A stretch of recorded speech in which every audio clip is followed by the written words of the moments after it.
Alright, this one looks terrible unless you turn it into scientific notation. So I'm going to turn this one into scientific notation. So we're going to go 1, 2, 3, 4, 5, 6. So that is going to be 4 times 10. Now, it's supposed to be really, really, really small. So we're going to go negative 6. And then we're going to multiply that by...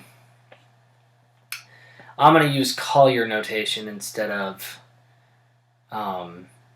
scientific notation, which means I'm not going to go 1.6. I'm going to go 16 because I would rather deal with whole numbers instead of doing decimals. So we're going to go, and then in order to get it to 16, we go 1, 2, 3, 4, 5. And we got really big from 16, so that's going to be positive 5. All over. This is going to be 8 to the times 10 to the 1, 2, 3, 4.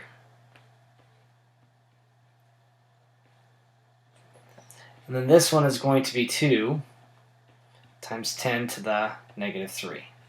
Now, when we do scientific notation, all we have to do is deal with these guys first and then these guys second. So 16, 8 is divisible by 16, which is 2. 2 is divisible by 2, which is 1. So that's going to be 1. This is going to be 1.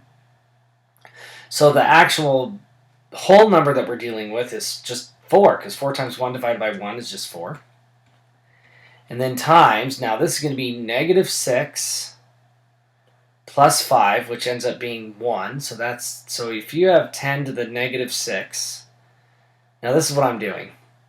I'm taking all just the 10s and I'm putting them all together just as one thing. So 10 to the negative 4, and then 10 to the negative 3.